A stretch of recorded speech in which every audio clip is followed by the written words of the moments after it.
And welcome into the Fan Run Radio Studios. You have entered the neutral zone. We are back after a little summer hiatus. How we doing, Drew? Cloney, it has been way too long. It is fantastic to be back in the studios over here at Fan Run Radio. We got so much to discuss, whether if it's the big win over ETSU yesterday, a little more chaos happening in the college football world, and of course, we'll have to talk about in the second hour, Week 1, NFL, best picks, best bets, what to look out for. No question, no question. Again, you have entered the neutral zone presented by Fleet Tire. I'm going to go ahead and give out the number. We're going to unpack some things certainly before we open the phone lines. If you would like to call us, 865-966-3435, 865-966-3435. As we are coming to you from a sunny, beautiful, much better weather today here on Rocky Top than what we witnessed yesterday, but still, as you alluded to, Tennessee football, a 72-17 victory, set multiple offensive program records. You kind of figured that, what was it, like 700 plus yards. You figured most of that was going to come, on whatever they wanted to do pretty much. No sacks. So say what you want, but overall, I mean, still technically you don't have your prize recruit yet playing in David Sanders, but maybe I have a feeling we're going to see him next weekend as college game day, as you mentioned, coming in. We'll be here on Rocky Top. Should be electric. Tennessee and Georgia. Looking forward to that, Drew, no doubt.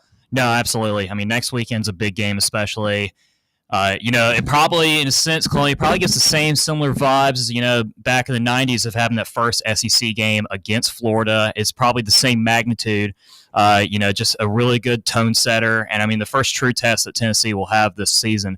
But, it was good to see yesterday take care of business. I mean, there was never any doubt. And this is kind of like one of those games where, like, you expect to win, but you expect to dominate quickly. And that's exactly what Tennessee did. A couple of things that we'll, talk about later, which – they'll certainly need to improve on when it comes, to facing Georgia this week. But overall, I mean, you score 72 points, program record, most points, in 95 years since the AP poll era, over 730 yards of offense.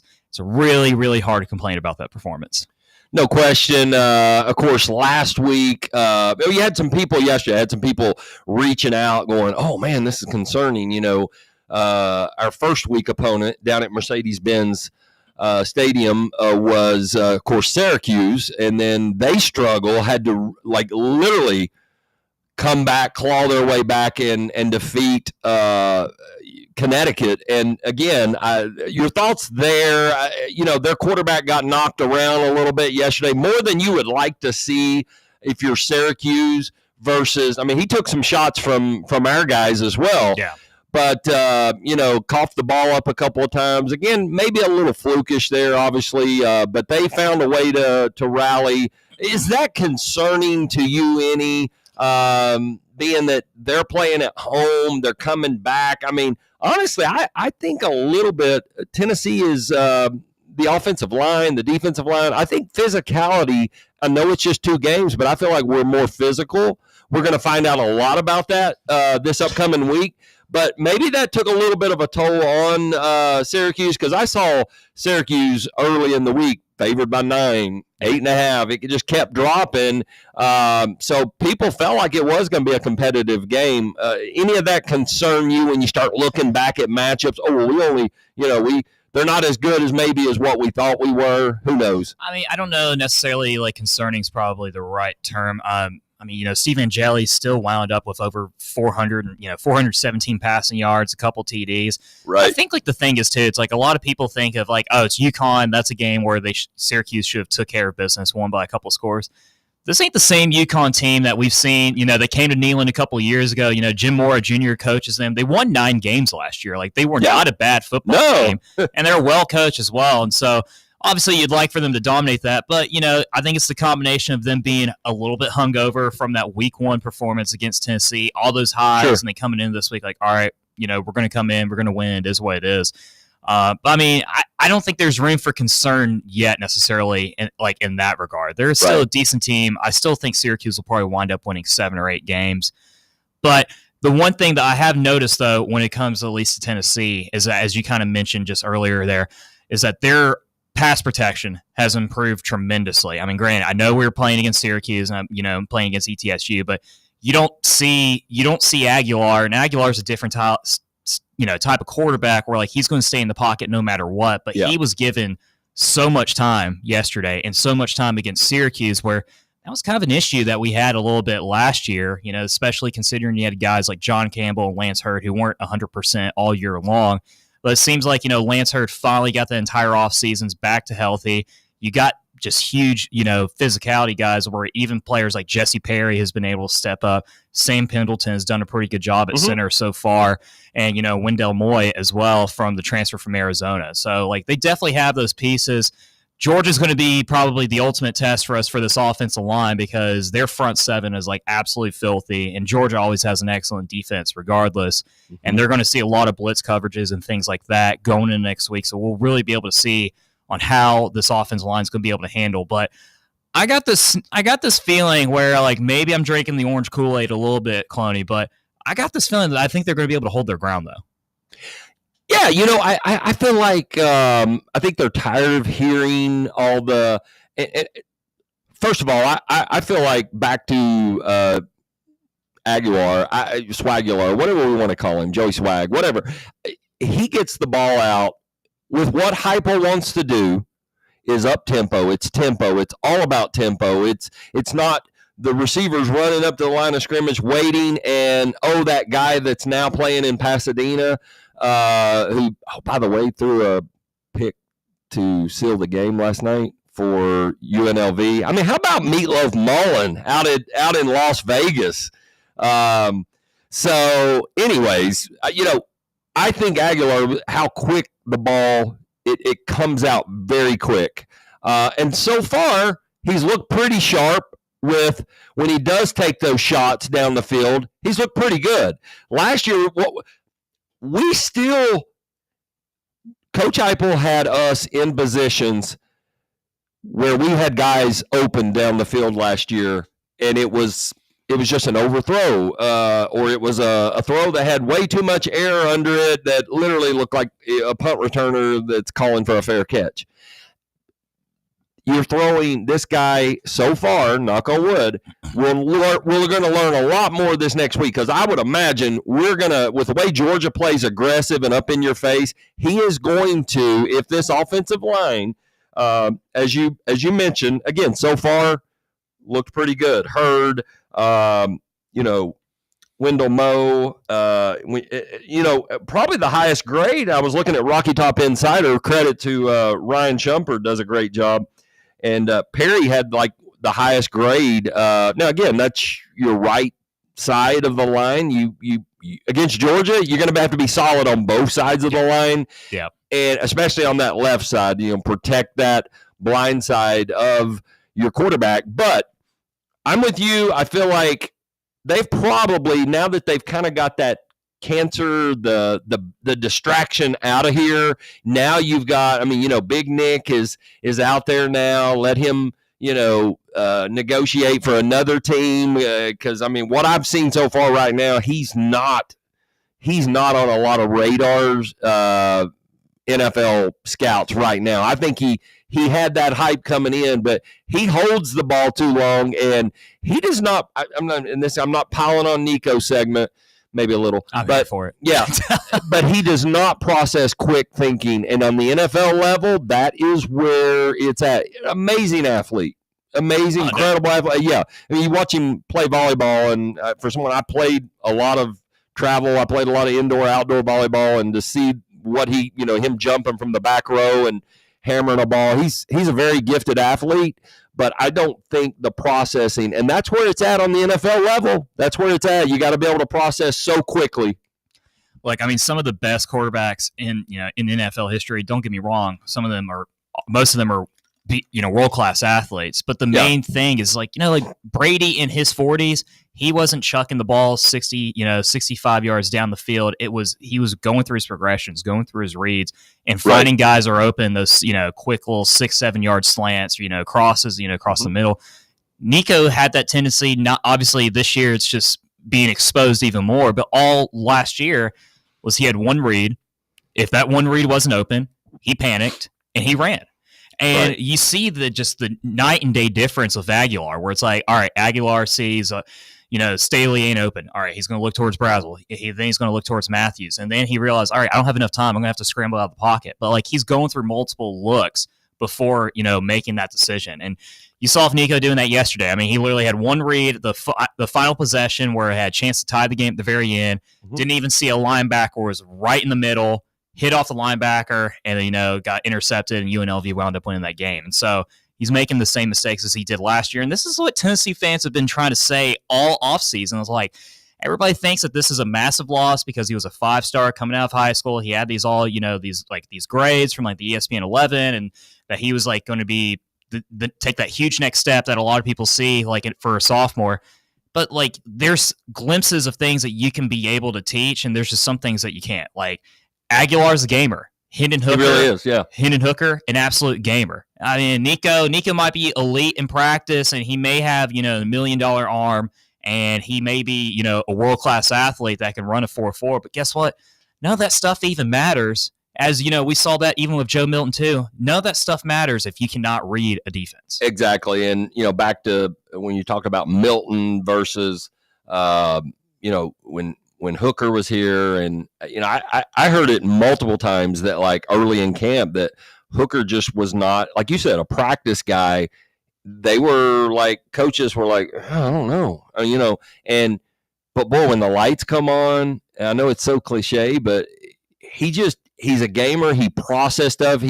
His maybe attention to detail, every little thing there, he was perfect for what, that offensive system, that Heupel runs up tempo, but man, he made the throws deep. He made the underneath behind the linebacker, between the safety. I mean, he made those key throws. So yeah, and he processed stuff very quickly.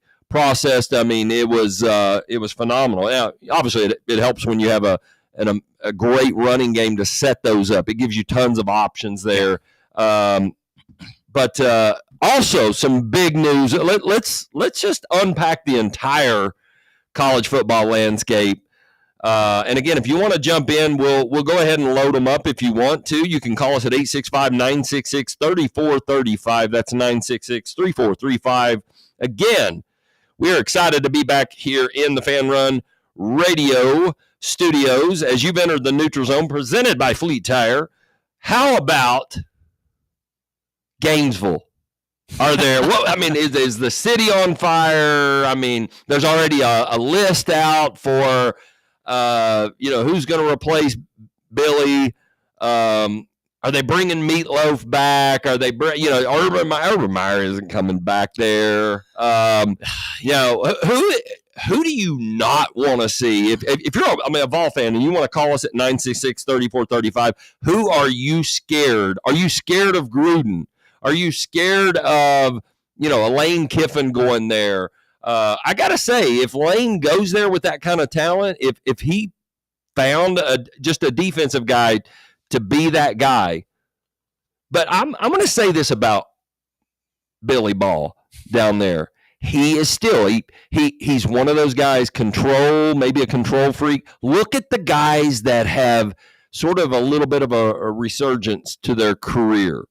Look at what Florida State, what he did down there. He brought a sitting head coach in with tons of experience, solid offensive mind, Gus Bus Malzone.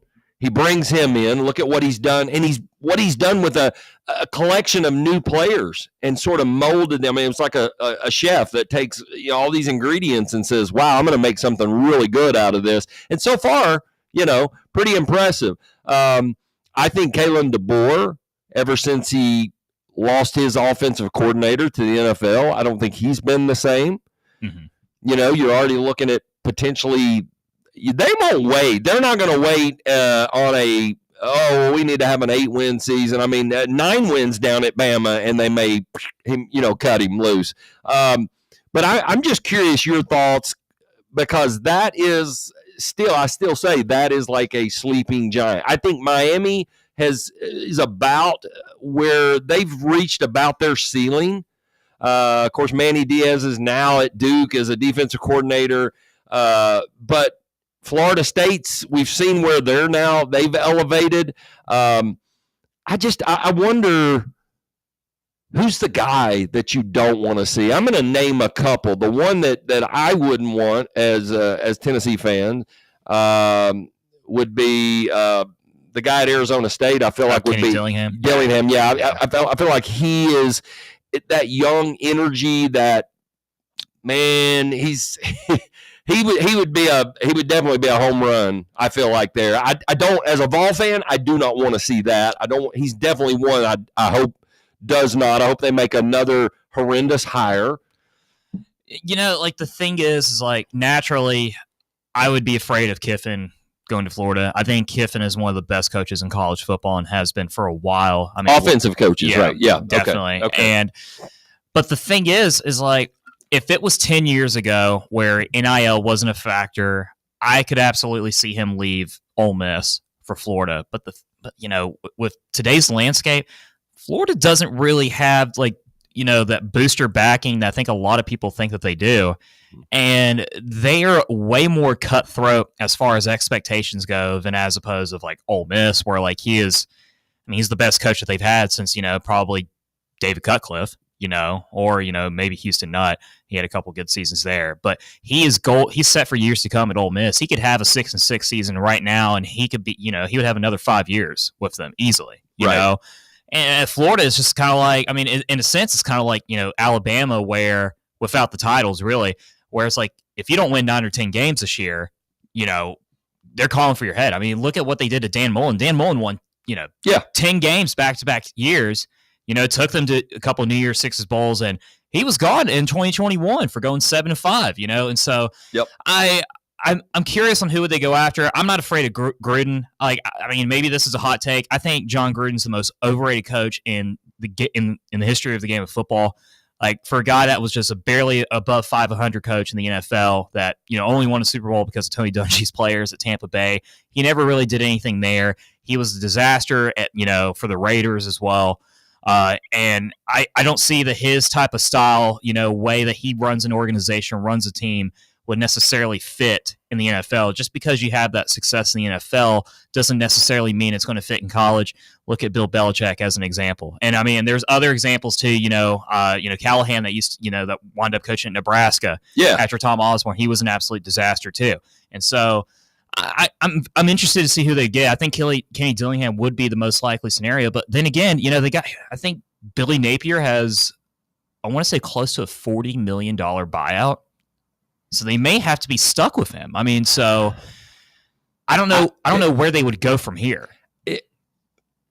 I get that figure. I get the thinking there, but it's almost like, can you afford to have half empty, stadium, loss of revenue? You factor that in. That's $3 to $5, $6 million. That's always the number I've been told with Tennessee. If you took half of that stadium, obviously Neyland's, bigger crowd. But I think that you can't afford, in my thinking, looking at it now with all the NIL money and the people behind it. Now, maybe they've sort of turned their attention to being more of a basketball. I don't know. But I don't believe that for a second. I think, I feel like the boosters there. Certainly if Jeremy Foley were still like running things, I don't think Billy would have ever been hired, to be honest with you. Yeah. I don't think that would. I think he would have went and gotten one of these, up and coming, more proven, has done it on at least a lower or MAC level. But would you add that hotbed of talent, so you don't really even have to recruit there. I don't say you don't have to. You Right. still have to. And Florida State's trending up. Miami's better the last 2 years. South Florida. I was going to say the one name that I think we both forgot, Alex Golesh. Yeah. I would be terrified of him in Florida. I mean, the turnaround that he's done at USF, where I think the first season they won only 2 or 3 games, and and now, I mean, granted, I mean they're 2-0, back-to-back top 25 wins. They're going to be a top 25 team next, in this upcoming poll on Monday, right? And they play Miami, and I mean, I expect them to lose that game, but that's not a guaranteed loss for them either. I mean, you've seen how they play; they can hold their guard with a lot of these elite teams. So, right. I'd be terrified of the idea of Golesh being at Florida. I just feel like that would be, but who knows though? I mean, I mean, I've got a few other names I'll throw out there on the other side. We'll get our first break here. Also, I want to just kind of dangle this out there too. Is it too early to be talking about college football? I mean, here we're technically 2 weeks in.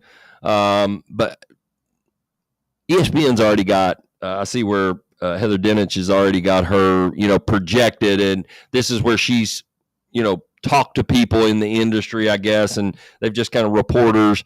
So I don't know. I don't expect Tennessee to be in that conversation right now. Now, win next week, and all of a sudden, Tennessee might go from, I don't even know what their current odds are. I know South Florida was 12% coming into yesterday's game, and I've seen 22. I've seen as high as 24% now that they get in.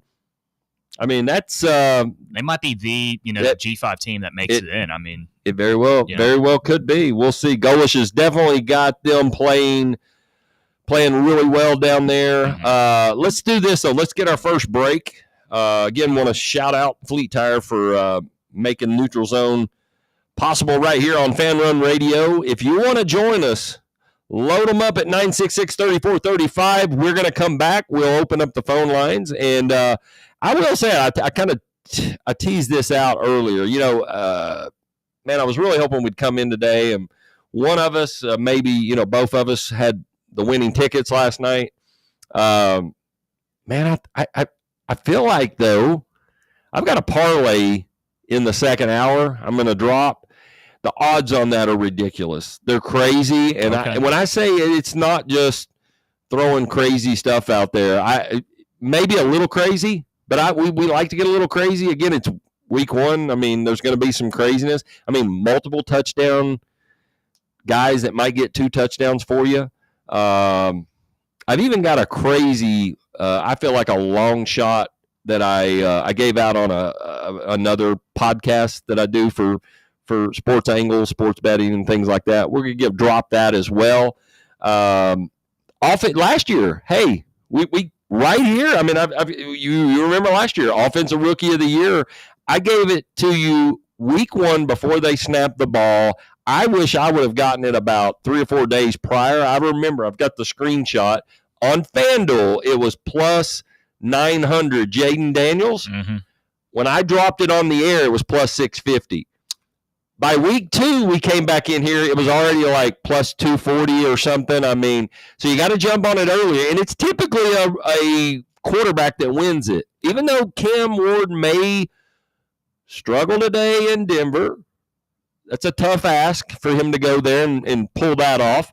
I think he's still a pretty decent shot because I think they're going to be throwing the football a lot. I love that number 2 wide receiver. I'm going to talk about him some as well from Stanford, the rookie. I think he has a chance today to rack up some yards because, again, last time I checked, Ridley is going to be blanketed by Patrick Surtain. So that's typically teams avoid him. We'll see. Maybe Cam Ward, challenges him a time or two. But, again, that's a 4:05 kickoff. I know there'll be a lot of folks here, Titan fans, Bronco fans, myself included, be watching that. But we will come back on the other side. We'll continue the college football and UT Vol conversation. Call us and tell us, maybe what you see. Do you see us having a realistic shot I know 7.5 point, but in your minds, you're kind of going, what is the number I saw? The last 3 or maybe 4 trips the Dogs have come to Neyland Stadium, they've won by like an average of 31 points. It has not even been a game. I mean, 2 years ago, Jalen Wright to the house, made him some NFL money. People were going, whoa, he just outrun, an elite secondary and made him look slow. We knew how good he was. But when you show NFL scouts that alone right there will bump your draft stock. And then, of course, now, in fantasy this year, I don't think many people are even looking at him. The guy that need to be looking at is Ollie Gordon. We'll talk more about that in the second hour as we dive into the NFL. Come on back, though, for some more Neutral Zone on Fan Rod Radio. Citizens National Bank. We specialize in relationship banking. From your first car to your first home, a growing family, or a thriving business, C&B is here for you. If you're a customer, we thank you for placing your trust in us. If you're not already, we welcome you to become one today. Find out more at cnbtn.com. Citizens National Bank. Banking never felt so good. Member FDIC. Ready to launch your career? Axle Logistics is a leading third-party logistics company where excellence is an energy. With an award-winning culture, Axle proves that positive outcomes come from a positive environment and a work hard, play hard mentality. At Axle, the drive for success is infectious. And with an uncapped commission structure, hard work isn't just noticed, it's rewarded. For those with big goals and even bigger dreams, Axle Logistics is the place to start your career. Hey, Fan Run listeners. This winter, our friends at Crumble are bringing you nothing but warmth and joy. With an expanded rotation and a variety of pies and cakes, Crumble is bringing the heat every week to keep you cozy. Download the Crumble app to discover what's in store for you. From party packs to gift cards, even special loyalty rewards, Crumble Cookies has plenty for you and your family this season. Shake the frost this winter and cozy up to your nearest Crumble location. This is Coach Josh Heupel. In football and life, you need a solid defense to protect what matters most. That's where Farm Bureau Insurance of Tennessee comes in. Score peace of mind with Farm Bureau Insurance, the official insurance of the Vols. They're your line of defense. FBITN.com. This is Baseball VFL Cody Brown. Farm Bureau Insurance is the official insurance of the Tennessee Vols. I'm here to be that line of defense for all your insurance needs. Give me a call at 865-992-3871 and go Vols. Airlines have just reduced their prices even more. Book 30 days in advance and save big. Want the absolute lowest prices on your airline tickets? Then call the Low Cost Airlines Travel Hotline right now for prices so low we can't publish them anywhere. The only way to access our low rates and save up to 70% is to call. Save hundreds on your vacation tickets by calling right now. You can fly anywhere in the world and pay discount prices on your airline tickets. Book a flight today to London, Paris, Madrid, or anywhere else you want to go and pay a lot less guaranteed. Call the International Travel Department right now at Low Cost Airlines. 800-631-1754. 800-631-1754. 800-631-1754. That's 800-631-1754. Hey, Pack Rat. Yeah, you. Are you moving cross country and you just don't know who to call? Call us right now. Listen, you've probably seen one of our containers in your neighborhood, but did you know that we can help you move anywhere in the United States? It's real simple. We'll drop a container off at the location you tell us to bring it to. You pack up your valuable possessions at your leisure. They stay safe right in your home. And when you're ready, call us. We'll come and pick up the container and give you a scheduled date of when your furniture and the other possessions will be at your new home. So if you're moving across country or across town, be a Pack Rat. Join the Pack Rat family. Call Pack Rat right now for your free quote. See y'all later, Pack Rats. Call 800-965-1298. 800-965-1298. 800-965-1298. That's 800-965-1298. It's just one of those days where you don't want to wake up. Everybody sucks. You don't really know why, but you want to justify that someone's head off. You know you made contact, and if you interact. Welcome back into the Fan Run Radio. You've entered the neutral zone, presented by Fleet Tire. My man Drew back here spinning some vinyl. The classics. The classics, that's right. So we touched on it a little bit already after week 2, college football playoff picks. Just who's most likely to make the field. Again, this is way too early, but it's you know what? It's good conversation. I think certainly, again, next week, if you beat Georgia, that's a big ask, but if you beat Georgia, you're all of a sudden, does that take a team like South Florida then, their odds, their chances? I mean, they're still going to be they'll have one of the not so big boy conference teams that's going to, it's going to get in, but obviously teams that made it last year, like Boise State, not looking, very promising for a team like them. I'll be honest with you, a team that many thought was a national title contender and held the eventual potential winner for Heisman in Cade Klubnik. Clemson has, they have really looked not so well. Yeah, I mean, they struggled tremendously yesterday against Troy. I mean, they were down, I think it was 16-0 at one point before they, evidently scored 27 unanswered to beat Troy at the end. But, they got a couple tough, some tough games this year. I mean, they play at Georgia Tech next weekend, which I think Georgia Tech is such a sneaky team. Oh, yeah. Really, really sneaky team that I have them as the dark horse of like winning the ACC this year. And King didn't play yesterday, right? No, he was out. That's what I thought. But he should be good to go. Yeah. And it is a home game for Georgia Tech. So they still put up Atlanta. some points. I mean, that offense is, they're good. I agree with you, though. I think they're going to win some games. And you know what? They'll play Georgia off their feet like they always do. Yeah. It's just one of those things. Looking ahead, though, at the schedule for Tennessee,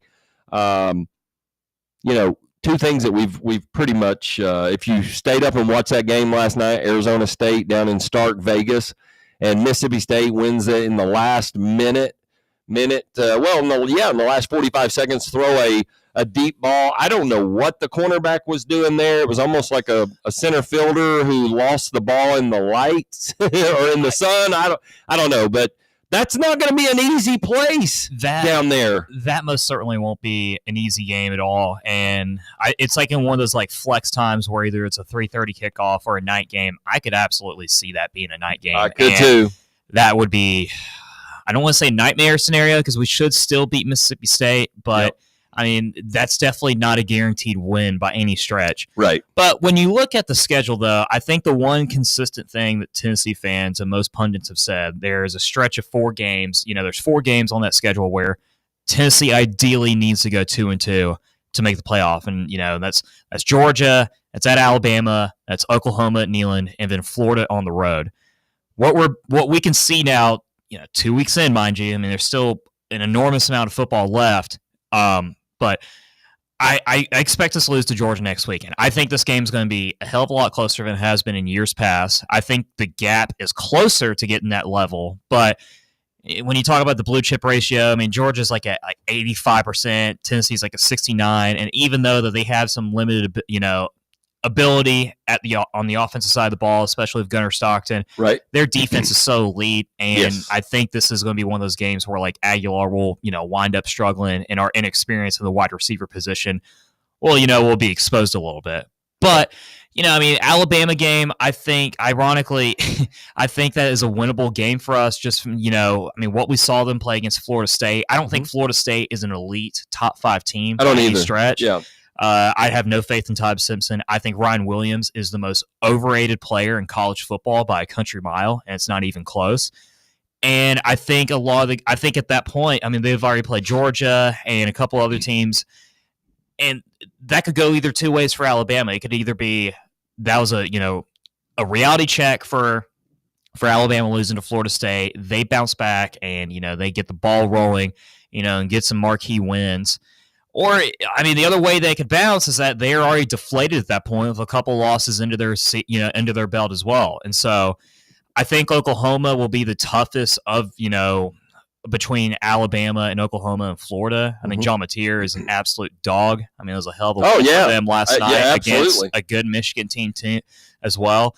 And Florida is going to be so depleted by the end of the year that we should win that game. But, our track record in the swamp is downright awful. So, I don't, again, based on that track record, I've seen us take way better teams than, not saying roster-wise better talent, but just teams that are playing better than them, and we go down there and just really wet our leg. I mean, it's abysmal sometimes, and it's embarrassing. It's like, how do we go and play so bad somewhere? And it's not even like I'm not taking anything away from Florida. They've had some great years. I mean, but it's embarrassing when you go down there and you make them look like world beaters, and then the next week they go to Kentucky and lose, or Vanderbilt plays them off their feet and a one-score game. But yet and again, I realize they get up for the Tennessee. They don't maybe get up for a Kentucky or a Vanderbilt. That's the emotions and everything that comes around, sports in general. So. It's just one of those things too, where it's the most bizarre thing I've seen in college football, where it's just like it does not matter how bad Florida is. Right. Whenever they play Tennessee in the swamp, just everything clicks. I mean, even the year where they lost to Georgia Southern at home, we lost them by 2 touchdowns that same season. And I mean, in a couple of years ago where they wound up going 5-7, I mean, Joe Milton just was running for his life. I mean, just an absolute implode in that first half. And so, I don't know. I mean, if you look at it from a paper perspective, this is absolutely the year where Tennessee needs to snap that streak. But ironically, this is going to go where they're going to win 3 games this year. They're going to be 2-8, and Harrison Bailey is going to be their quarterback, and he's going to wind up throwing over 300 yards against us, and they're going to beat us in the swamp. And that, I feel like that would be just the most Tennessee thing to happen. Yeah. Especially with this rivalry. So no, I agree. I think the thing that let me say this too, and I know he's obviously he was getting there was a lot of chatter with the quarterback battle in camp. I think we clearly can see why Aguilar is starting ahead of Merklinger, and George. Listen, just see the processing, the arm, the ability to see at his height. But my man's got to. I mean, he's gonna have to start. He's gonna have to get some steak, some biscuit gravy diet going. He's got to put on some weight. And I know that'll be the plan. I'm sure they're working with him and got him on a calorie count and really pushing him in the weight room. But man, I know it's against maybe second, third string of ETSU, but he looks like a guy. And I hate to even think this right now, but with Faison coming in, you're looking at this. I mean, is he the guy that maybe transfers out? I still think it's will a team like a Lane Kiffin, who was recruiting him hard, out of the mid-state. I'm just saying that I know he's not going to have a whole lot of a resume game film on the SEC level, but. And, oh, by the way, Tennessee played 22 offensive players yesterday, which I thought, hey, you know what? You can't ask for more. I mean, obviously, when you're up 48-7, you have that ability, that luxury to be able to say, hey, yeah, we're going to get some of those guys. So that's good. I love that we did get to see some of them young pieces. One of the guys, the Darius Jackson. Yeah. Woo! Man, that catch he made, I know it was just one play, But dude, that was like Travis Hunter-esque, like the way he everyone was saying that dual sport, played both sides, elite talent. O has been telling me about him in camp and says the coaches are like, they're wowed by his freakish athletic ability. Now, I don't know how he does as far as run blocking, all that. I don't know that he's on that level yet, but they think they've got a really, really, really good one there. He's absolutely going to see some more playing time this fall. I mean, and Tennessee's going to have to continue to rotate these guys at wide receiver. I mean, they only got 6 guys. I mean, they need to get as much experience as possible, especially for Rodarius Jackson and Travis Smith. But he would fit in perfectly, I feel like, in that slot, in that slot position where he has that, downhill speed where he could be able, to get open quickly. And I mean, you saw that athleticism yesterday. I mean, there's a special talent there. And I personally think Tennessee's upgraded like from the wide receiver room compared to a year ago. And that's even considering the fact that Dante Thornton's going to be an NFL starter now, But if we're talking about the room as a whole, there's just way more athleticism, way more speed. And, you just hope that these guys can have, the stamina and, and the ability just to stay healthy. And because we had the injury bug the last couple seasons, Right. But if we're talking about as far as athletes go and guys that could be able to make plays, I mean, you got Staley's been fantastic so far this year. Chris Brazel's had, a couple TDs yesterday. Both him and Mike Matthews had over 100 yards of receiving. Like there's guys there that could be able to, generate and make plays. And so I know a lot of people were concerned about that room, especially the pundits that are not so into the Tennessee program as we are. But I think I could say confidently, I think like we're going to be all right in that position. And I think you mentioned Mike Matthews, and here's my thing on that. I don't want to dwell on or pound the offensive coaches or Heupel. You nearly lost Mike Matthews because you didn't play your young guys. There, even Banks, defensive coordinator. If you go back to some of his days, I mean, and Willie Martinez, again, these are ace recruiters. Your best recruiters by far are probably on the defense side of the ball between, and then developing with Garner, and those guys are on that elite level, which is why you've seen this defense kind of, they give up some plays yesterday. Be interesting to see how they play Georgia and attack their offense with a mobile quarterback, a quarterback who, does like to do some design runs in there as well. I don't know Georgia as far as their outside. I haven't studied them enough. Their skill guys out wide.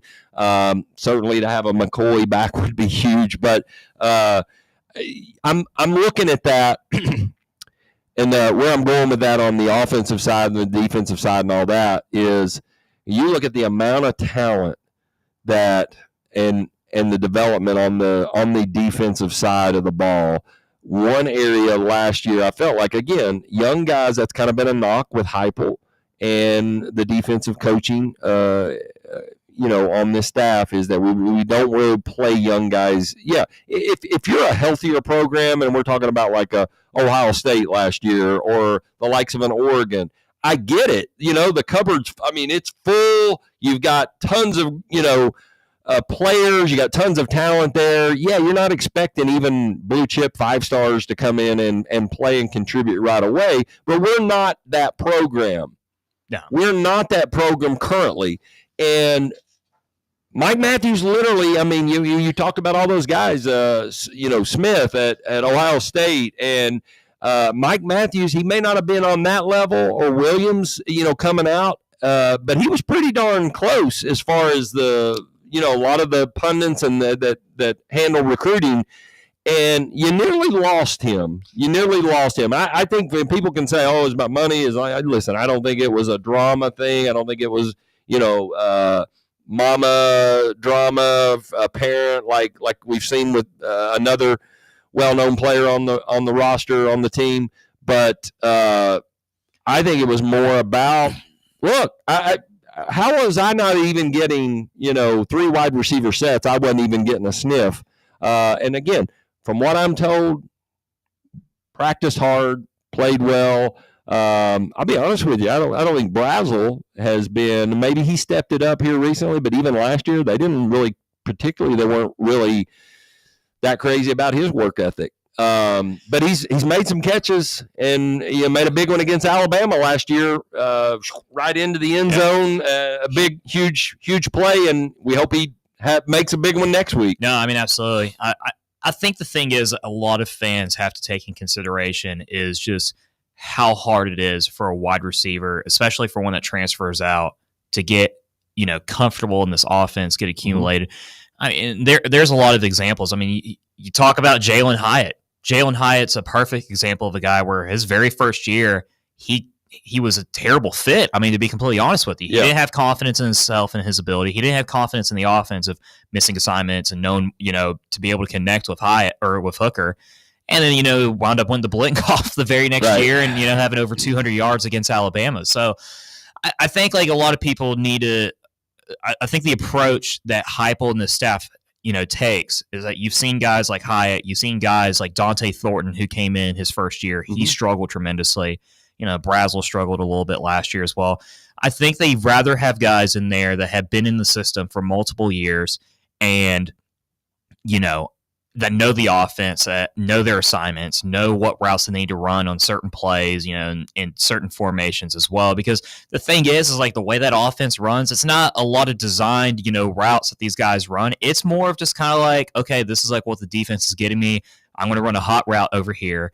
And you better hope that your quarterback sees that and you have that type of connection. And that's why the connection that, Hooker had with both Tillman and, Hyatt in 21 and 22 was so great because they had that chemistry together. And so don't get me wrong, I still wish he'd play guys like Mike Matthews last year because I think it's better for building overall for a player themselves if they just get that experience. Even if you miss assignments on a couple plays on a drive, that's still better in the long term than as opposed of just not giving them that opportunity to begin with. Yes, I agree. We just had a huge flip. Blue chip wide receiver Tristan Keys. Yes, out of that from LSU, got him to flip, and maybe, hopefully, he comes in day one, and he looks like a guy with an NFL body already. He looks like the guy that steps in day one on campus and makes. But we were saying the same thing about Mike Matthews last year. Again, I'm not here to throw rocks on them. I'm just saying I hope because moving forward, if you want to continue and you want to be able to get those, those elite level 5-star top 25 level talent players, you're going to have to show that you're going to play them right out of the gate. Let them, bumps and bruises. Let them play against some of these, lesser opponents. And you got 3 weeks to get ready for that first big game. In the past, it was always Florida. This year, it's Georgia. And luckily, we get Florida later in the year. Maybe it won't be as hot, in the swamp. But, we touched on this, and I want to ask your opinion on the teams as far as the college football playoff. Again, Heather Dinich, she reached out with this is a collection of some of the ESPN staff. Take that for what it's worth. But I do see Bill Connolly has Tennessee as their as his 8th ranked team in this 12. He has so Vol fans, here you go, a little bit of hope there. I see Adam Rittenberg as well. So we'll go with Bill Connolly says he's got Oregon, Ohio State, LSU, Penn State, Georgia, Miami. I don't think they hold. I don't think they hold on there. I could be wrong. Maybe they will. Texas A&M, Tennessee, Florida State, Iowa State, Texas Tech, South Florida. If you go down to Adam Rittenberg, he has Ohio State, LSU, Penn State, Miami, Oregon, Georgia, Texas getting back into it, Notre Dame getting back into it, Florida State, Iowa State, Tennessee, South Florida. Let's see what the Georgia Mark Schlabach. He has Ohio State, LSU, Penn State, Oregon, Miami, Georgia, Texas, Notre Dame, Oklahoma, Florida State, Iowa State, South Florida. Any of those that that you just go, I don't know, man. I mean, is there any of those that you look at and you just say, okay, let's just fast forward? I mean, obviously, Ohio State, Penn State, Georgia. I think you could even say Texas will find a way to get back into it. I don't know. I don't know that we really know enough about Arch yet. There's not too much known about Texas, like for me personally. But Right. the one thing that was a little bit noticeable was like near the end of that first half when Arch was playing, they were showing like a little bit up close of like his body language and everything like that. Yeah. He was in aching pain, like as he was throwing the ball, like to the point of like yelling after he was releasing the ball. And I don't know if he's dealing with a shoulder injury or anything like that, but that might be a little thing to watch out for. Now, granted, I mean, their next couple games, they don't really play a serious game until, October when they play at Florida, which could be an interesting one. But their schedule's a little bit intriguing, though. I mean, they play, obviously, Oklahoma in the Red River Rivalry, Kentucky on the road, which they should win, but at Mississippi State, which could be an interesting one to watch for, Vanderbilt, and then at Georgia, and then they wound up finishing the season with Arkansas and then Texas A&M as well. I don't really have a lot of faith in Texas A&M. That's just a game where Texas just always has their number no matter what, and I think Elko's a good coach. Mike Elko. I just don't think they have the pieces to be able to win 9 games this year, Right. in my opinion. But man, I mean, at Mississippi State could be a little tricky one. I mean, Jeff Levy's like definitely cooking something up there, and we've seen last night, man, Mississippi State is like sneaky good. I mean, with Yeah. Blake Shapen at QB, they have some athletes there. I agree. I think so. The other one that kind of stood out to me a little bit that he had, and I know we're playing them next weekend, but Georgia. And the one thing that kind of stood out was I was looking at this over during the break. ESPN has Tennessee as favorites to win against Georgia, like a 52% according to their ESPN analysis on Saturday. And I was like, I don't know about this. But then I started reading up a little bit about what, Georgia did yesterday. Georgia was 47.5-point favorites against Austin Peay. They only won 28-6. Only had 11. Had a huge weather delay. Huge weather delay. Probably looking forward to this. Probably. Yeah. Right. This week. And I'm not saying that like I expect us to win or anything like that. But the thing is that like, even watching Gunnar Stockton play last weekend against Marshall, he can't throw the ball down more than 25 yards down the field. He is one of those guys where it's like throwing. I will agree with that. Throwing crosses, 6-7 yard passes. So play up in their face. Don't worry about getting beat over the top. Exactly. And I would just keep it in front of you. Tackle well. I mean, it's all the little fundamental things. Yeah. Underneath routes, don't give up a 7-yard slant for 22 yards because you miss a tackle. And Tennessee has the talent in the secondary where Right. they could be able to play man-to-man against Georgia's wideouts. And the other thing is as well, he didn't throw a single touchdown yesterday against Austin Peay. And they even got stuffed at the goal line multiple times, especially near the end of the half, to keep it 11-point lead. And Austin Peay had 6 tackle for losses against this Georgia offensive line. Georgia's offensive line also struggled against Marshall a little bit. I mean, granted, I know they had 4 rushing touchdowns, but even when you break it down, their rush offense only accumulated, 190 yards on 40 carries. Which against a team that you're 47.5-point favorites against, I mean, that's a little bit surprising. And when you look at their schedule too, I mean, their schedule is tough. I mean, they got to play Alabama after they play us. They got to go at Auburn, which is going to be a night game. And I think that's a sneaky game because I think Jackson Arnold. I was going to ask you about them. Is that fool's gold, 2-0? I don't know if it's, they beat a very good Baylor team who just defeated SMU yesterday, right? On the road. I think Arnold fits a little bit better with that offense. Did you see Bruce in the crowd out there? I did. That's so good. It gave some PTSD, but man loves Auburn, so you got to give him that at least. But Georgia's schedule, I mean, they play Ole Miss, they play obviously Florida, at Mississippi State again, Texas, and then they end the season at Georgia Tech. I mean, none of those are guaranteed wins at all whatsoever. I mean, and so. They may have arguably the toughest stretch outside of Florida in the conference as far as like the schedule goes, and so I mean, I think this will be a good indicator on Saturday on whether if they do beat Tennessee on the road and it's a convincing win, which Vegas seems to think so. They have as a 7-point favorites. Mm-hmm. I think you could be like, all right, this is definitely an SEC contender, but there hasn't been a team in the SEC yet that stood out to me where I'm like, okay, this is the obvious favorite. Mm-hmm. A lot of people thought it was Texas. We saw that was an absolute disaster against Ohio State. Arch Manning really struggles against elite defenses, and he's going to obviously face more coming along this year. Alabama has so many question marks at quarterback. LSU, I think, is a little bit of fool's gold as well, just based on what we're seeing against Clemson. And, they do have a matchup against, Florida this next weekend as well. Right.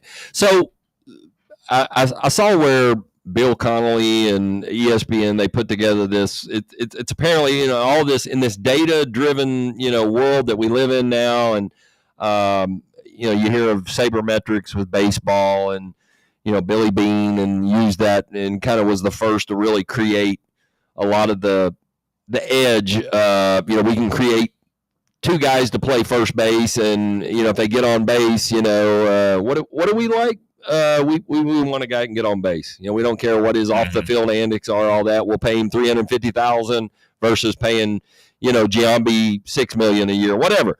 But when you're looking at these numbers that they put together, this number is what you may ask, what is SP plus? It's intended to be predictive and forward facing. So basically, it's a tempo and opponent adjusted measure of college football efficiency that he originally created at Football Outsiders back in 2008. Well, if you look at, and I'm just going to read as we go into halftime here, we go to the top of the hour. Here is his top 10. Oregon, Ohio State, Alabama. What? Okay. All right. So already it seems flawed. Georgia at 4, Ole Miss at 5, Tennessee at 6. I'll even say that's a little bit crazy. Yeah. Penn State, 7. We're ahead of Penn State. Oklahoma, Texas, Southern Cal.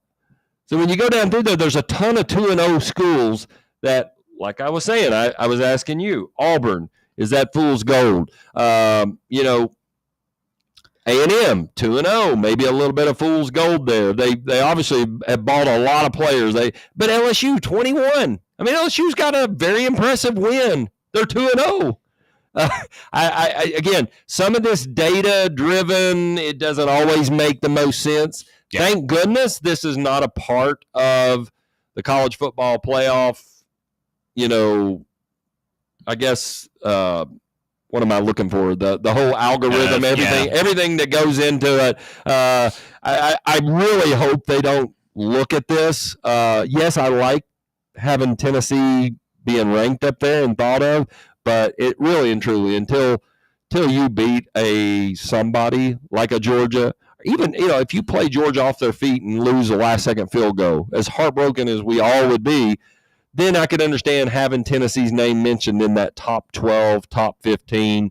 But anyways, I know we're up against it. It's interesting stuff to look at right now. We'll still talk some college football if you want. We'd love to hear from you, 865-966-3435. We are going to dive into some NFL stuff, though. Week 1, already some injury news. I'm going to also give you a couple of players, 2 or 3 players. The key in fantasy, too, I always tell people this, don't always wait to go get that guy on week 1. Week 1 waiver ads are huge for fantasy. But what if you could go get that guy and get him now so you don't have to use that waiver? I'm sitting in one of my leagues, I drafted the very last. I drafted 10th in a 10 team. I have the overall number 1 waiver, and I'm hanging on to it. But I did go pick up a guy. I'll share that guy with you on the other side. We'll come back, more Neutral Zone right here. Coming to you from the Fan Run Radio Studios. More after this top of the hour break. Come on back.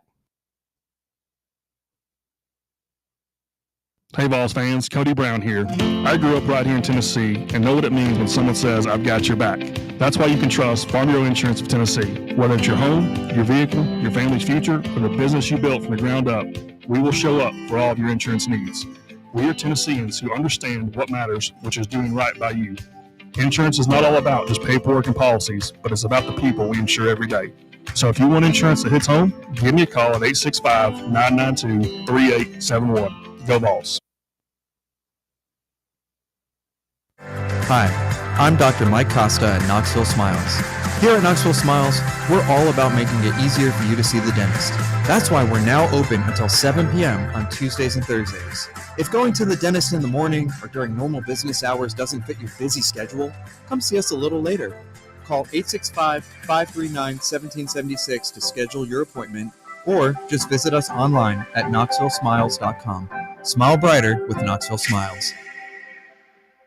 Hi, I'm Bo Kregner from the Kregner Group. Are you looking to buy or sell a home? Whether you're upgrading, downsizing, or just need a change, it's never been more important to have experienced, trustworthy representation in the real estate process. So if you have any real estate questions, I'd love the opportunity to earn your trust. Call me anytime for a free chat, 865-742-1035, or find me online at BoKnowsHouses.com. The Kregner Group, real estate the right way. Barley's has live music on weekends, general team trivia on Wednesday nights at 8 p.m., and now live sports trivia courtesy of the Knoxville Trivia Guys every Thursday night upstairs. The game starts at 7 p.m. and is free to play for everyone, so head on down to the Old City and show off your sports knowledge and win gift cards to Barley's. Use those gift cards to buy some delicious food and drinks, and you can take it all in with their wide selection of TVs and indoor projectors. Barley's Tap Room and Pizzeria. Your tax refund belongs to you, not an identity thief. Over $6 billion in tax refunds were flagged by the IRS for possible identity theft last year. If you're in a bind this tax season, LifeLock can help. They monitor and alert you to identity threats you'd miss on your own, even if you're careful with your personal information. And if you do become a victim of tax-related identity fraud, LifeLock has U.S.-based restoration specialists ready to help solve your identity theft issue. Plus, all LifeLock plans are backed by the $1 Million Protection Package, meaning LifeLock will reimburse you up to the limits of your plan if you lose money due to identity theft. Let LifeLock help protect your financial info, so all you have to worry about is what you do with your tax refund. Go to LifeLock.com, save up to 25% off your first year. The promo code is HERD, promo code HERD, to save up to 25% off your first year. LifeLock.com. Identity theft protection starts here. All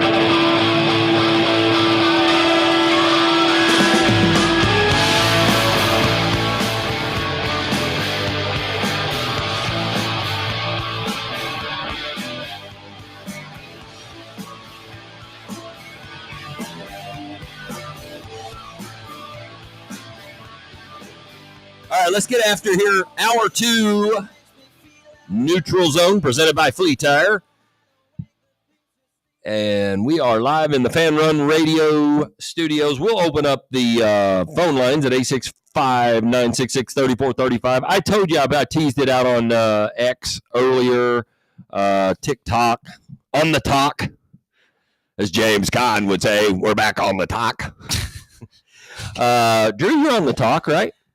I mean, I go on there. I don't really post anything on there, right. but there's some good stuff on the talk though. Yeah, there's sure. There's definitely some good content. And you watch it once, and your algorithm is just it's just gonna. Mine's like nothing but like Oasis and like Tennessee football. No. Oh, I know, right? But I am going to probably in the next segment. That way, you'll have plenty of time to place. I mean, this is a banger of a parlay. We're going to throw a bunch in there. I do see, according to sources, Christian McCaffrey good to go in that late slate matchup in Seattle. Good to go for the Niners. I have a best bet play in that matchup that I absolutely love.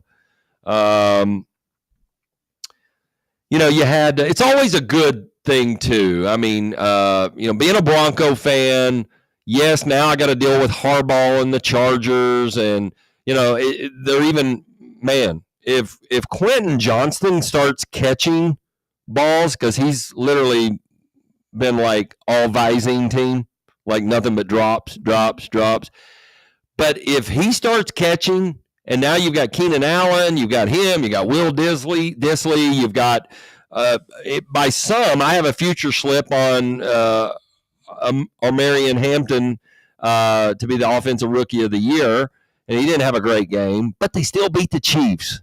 You know, even though I got to deal with the Chargers, I got to deal with the Chiefs. Obviously, the Raiders are going to be a little improved with Ageless Wonder there coaching them, and Pete Carroll. But you spoke of Dante Thornton there. How about him in camp? They've really been impressed with him, and he's going to get a lot of looks in their starting wide receiver set. So that was one guy. I'm in a 14-team league in fantasy, and that was one guy that actually, after our draft, because nobody picked him up, I actually picked Dante up because, I mean, he's going to be, I think they're wide receiver too, if I'm not mistaken. And, you know, I mean, Geno Smith's an all right QB. Like, he can get the ball up there, and Dante's has that ability to be able to get open downfield. Oh. You know, and so I agree. He might be a sneaky guy. I'm not going to put him on any bet whatsoever today. Don't get me wrong. But as far as a guy where you're looking at, like, who could I be able to fill in a role during a bye week with one of your starters, he might not be the worst shout, honestly. Yeah. I expect Travis Hunter to play, obviously, all the hype of him. I think he'll play some both sides, limited on the defensive side. I think he plays pretty much, he's treated as an every down wide receiver. That's just what, in Cohen's offense, I really believe they're going to be a very much improved offense. Let's say that. Now, this is put up, shut up time for Trevor Lawrence. And for him to, I mean, he's got a stronger offensive line this year, a better offensive line. Tanks Bigsby, I think, is going to be the true number one running back there. I kind of like him for an anytime touchdown today.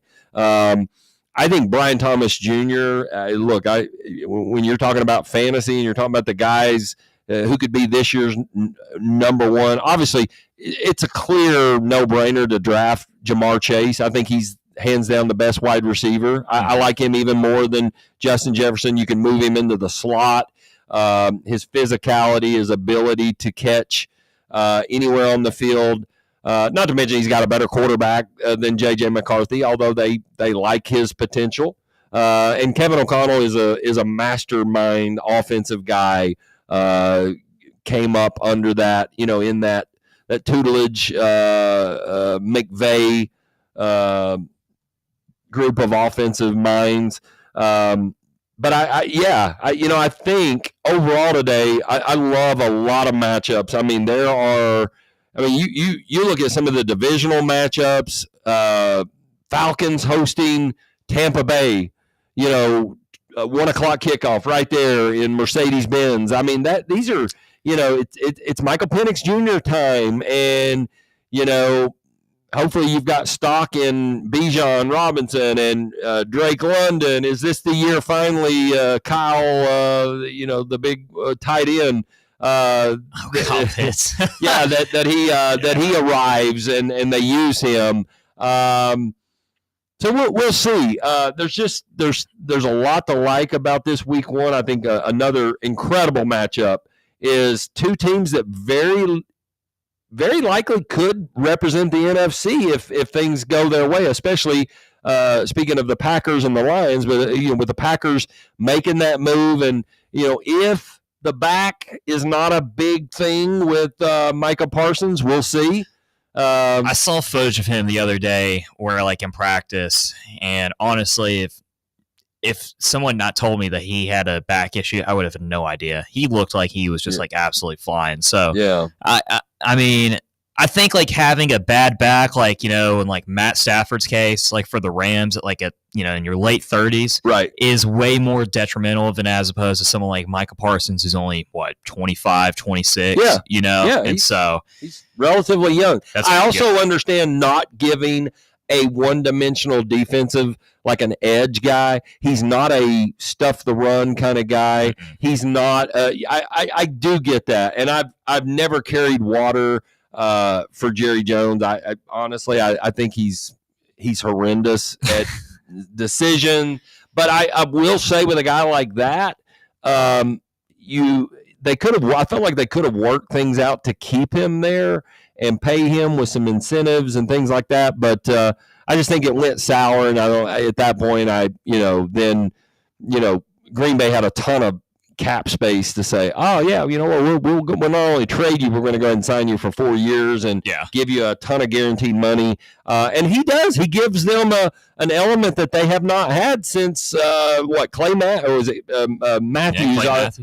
the hair, and coming off the edge, and so he gives them that sort of piece that they have. Of course, they've also a defense that lost Jair Alexander, who I believe now is with the Ravens, if I'm not mistaken. It'll be interesting to see your thoughts on some old faces in new places. Aaron Rodgers in Pittsburgh, which, by the way, today you look at it. I mean, the NFL was scheduling, and you've got his old team, the Jets, and by the way, the Steelers know a lot about the quarterback for the Jets. In Justin Fields, so I'm sure that was purely coincidental when they scheduled that one. Yeah, nothing scripted in the NFL. I mean, to be completely honest with you, I don't know why he's still in the league. I really don't. He lost it 5 years ago for me as far as being a decent quarterback.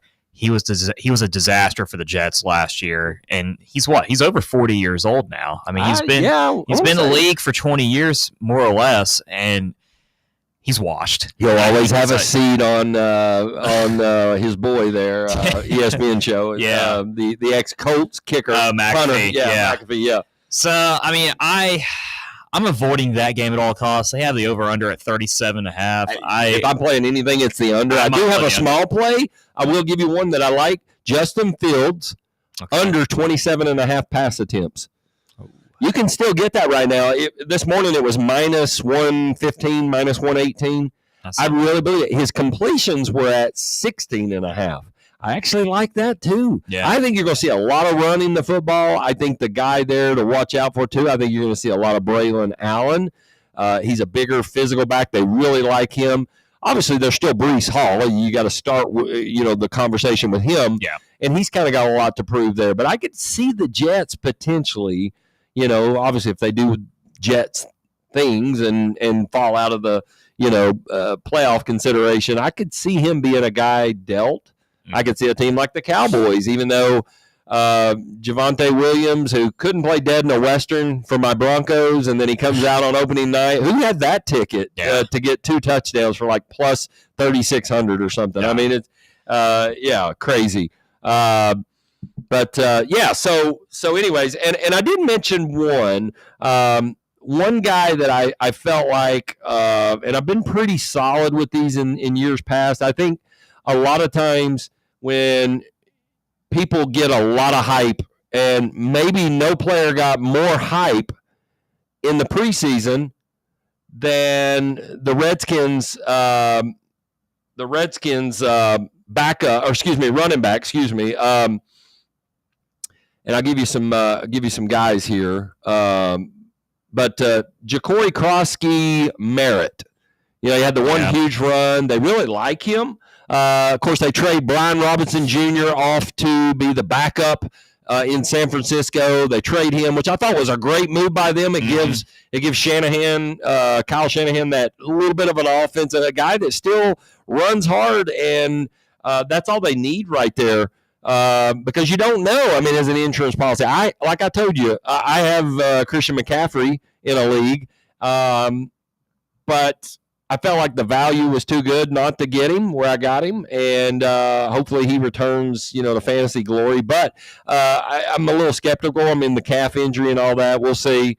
But I think the guy to own in that DC, Austin Eckler is going to get a lot of the third down looks. He's going to catch a lot of balls. Krosky-Merritt is the one getting the attention. Now, the guy is a late scratch for this week, but I really believe if you've got a guy just sitting there, the guy for me is Chris Rodriguez Jr. in Washington. Mm-hmm. He's a guy that I would just go stash. Yeah. So that's one guy that I'm going to give you right now. I just think that is a guy.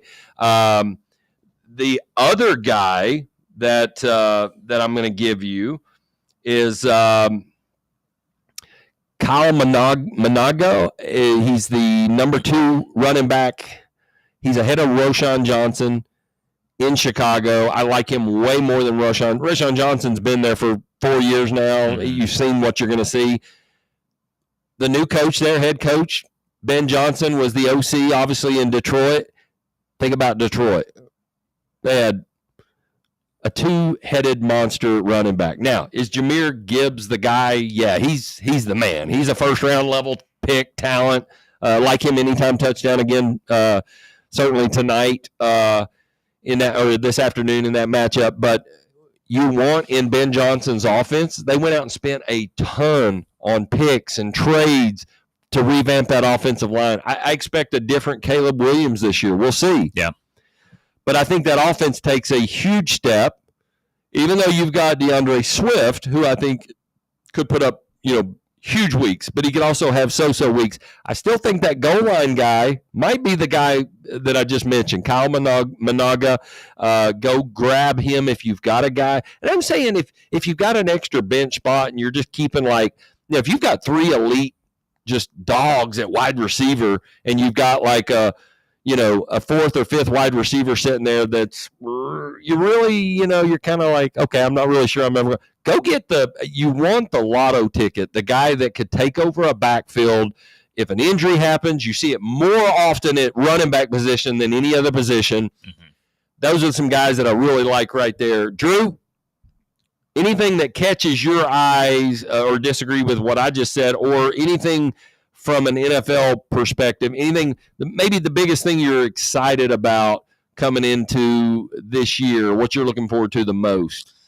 I think the one thing and obviously I'm going to be biased as a Titans fan, of course, but just seeing how Cam Ward is able to accumulate in this offense. The Titans spent a lot of money on the offensive line, as they absolutely should have. It was arguably, not even arguably, it was absolutely the worst offensive line in all of the NFL last year. And so, you still got, Skorkonski from, Northwestern a couple of years ago, J.C. Latham. I believe they got Dan Moore Jr. from Pittsburgh, and a couple other pickups as well. And so I expect, Cam Ward to struggle today against Denver. I think Denver is one of the top 5 best teams in the AFC this year. They got an elite defensive line, had 63 sacks last year, franchise record. But when you look at the rest of the schedule, though, the Titans have a favorable schedule, all things considered, right after that. They got the Rams at home, and there's a lot of question marks when it comes to Matt Stafford and how he's going to play with that back. And they play a little bit more of a style of offense where they don't really burn you deep. They don't really have the players to do that. It's more of just a jam, constantly. Colts, so many question marks with the Colts of Daniel Jones. Anthony Richardson's not going to be getting the starting role, which I think, surprised a lot of people. Texans, probably expect that a loss. But then you got Cardinals, Raiders, the Pats, and the Colts again. And so I'm interested to see. I don't think the Titans are going to necessarily win the division this year. I don't think that they're going to be a playoff team.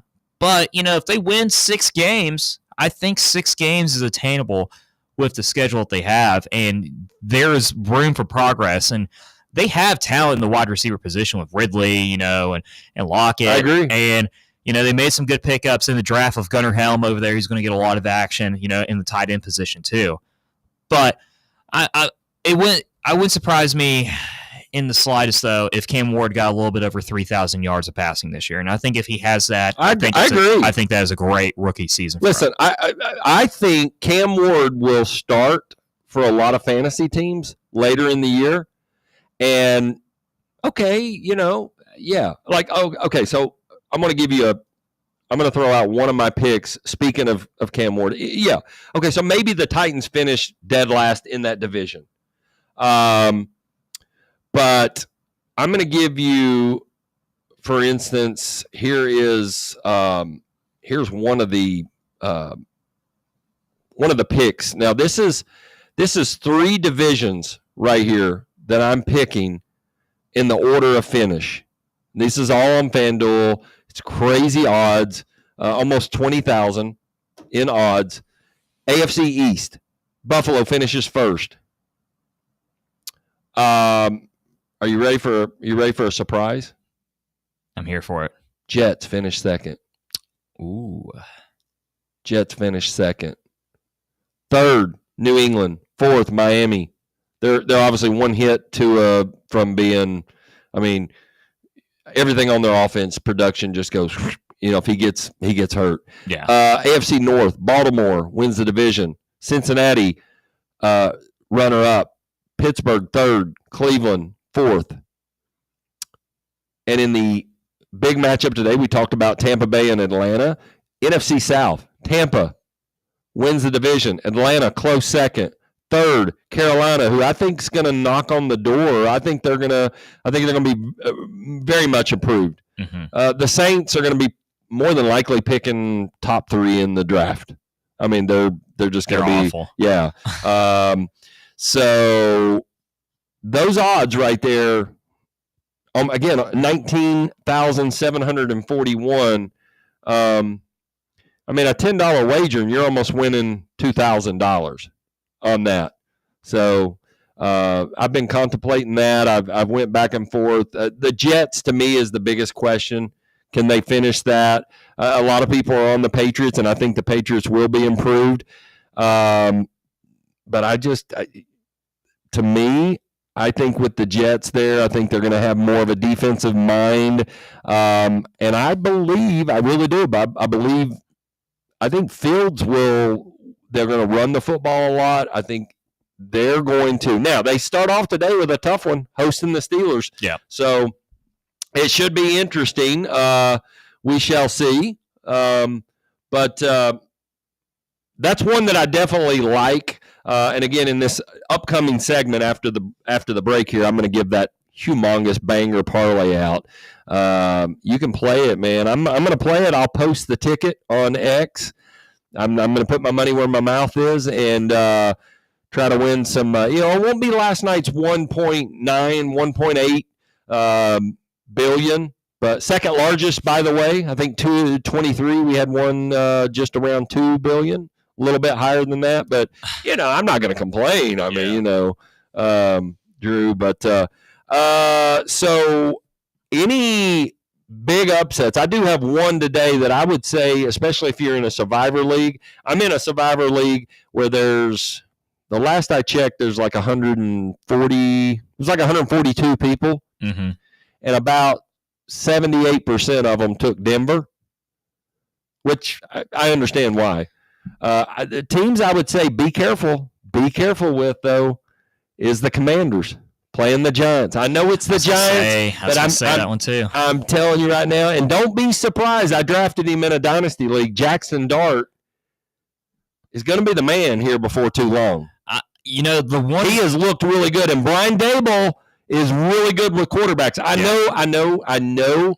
We're talking about Danny Dimes and him no longer being there, but I just don't think he was ever he's not a guy that can stand in the pocket and read defenses and make the throws that Jackson Dart can. No. What would you start to say? I think the Giants over the Commanders is a great pick. That is definitely one of the top ones I have as well. The other one that I have too, and for the life of me, I just can't. I'm so surprised about this line, but Rams are 3.5-point favorites over the Texans.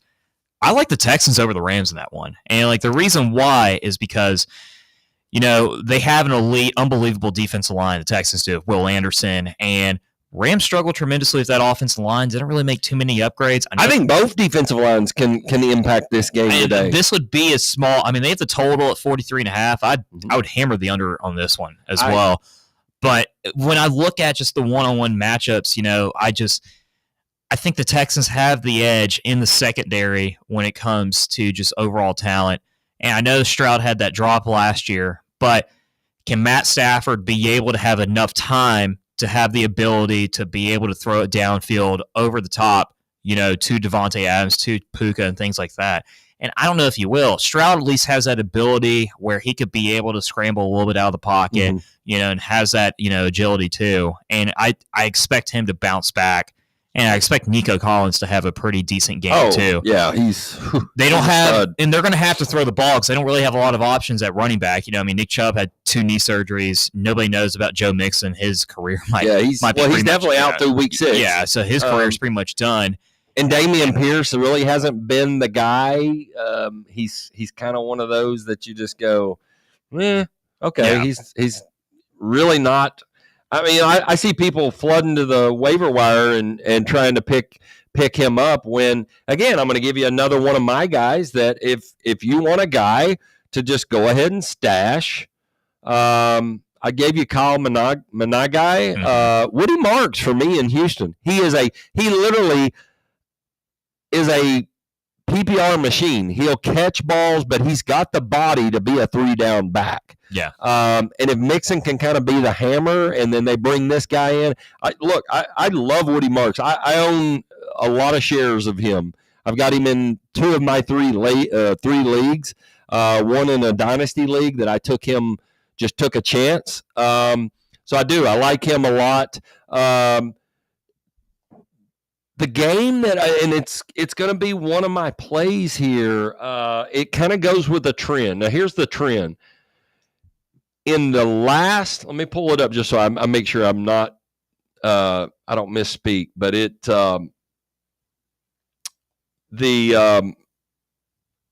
the last, let me see, since 2012, home team divisional dogs, home teams playing in a division game that are home dogs are 18-4 ATS. There are 4 in this spot in week 1. One of them that I absolutely love, and I don't think they're a very well-ran organization, but I could see this game being a shootout based on the way the Bengals defense gives up points. But I think Ageless Wonder, Joe Flacco. In fact, I think a sneaky little play is 2 touchdowns thrown for him is like plus 118. Yeah, I could see him. The Bengals gave up a ton of passing touchdowns. So those 4 dogs, I love, and I hadn't looked at it here, but I put it in earlier. I moved it up to plus 7.5. The Lions been plus 5.5. Cleveland, a home dog, could very easily win outright. I think that game could be decided on a field goal last second. The other one I really like is Seattle at home against. Mm-hmm. I think Seattle is going to be much better than people think this year. So I would also love Atlanta and Chicago are the other 2. I'm sorry to interrupt you. Atlanta for sure. Chicago, I could absolutely see that. Baker struggles in Atlanta. We'll see. He does. His history's not been good in Atlanta. If you're going for player picks for anytime TD, Kenneth Walker, anytime TD, and also Bucky Irving. Oh, yeah. At Tampa Bay. I mean, if you want to get a little dicey, you could try to throw in Mike Evans in there as a same game parlay as well. But 100%. But I like the Seattle pick. I have I got some touchdown guys. You're gonna we'll definitely touch it next segment for sure. But I got I don't know, like you're a little bit more high up about Atlanta than I am, but it's just there's just way too many question marks for me. I agree. I'm not playing their side today. Yeah. I'm not playing them. If I play anything there, it's going to be over total. I'm with you. I like Bucky yards. I like Drake London yards. Now there is a scratch in that game, which could impact. Darnell Mooney's been pretty solid in home games for him, playing on that fast surface. He's out with the shoulder today. So does that maybe push you for a little more, shares of Kyle Pitts and, playing a little in the slot right there? That could be a tough one for them. That allows them to roll a little more coverage over on Drake London.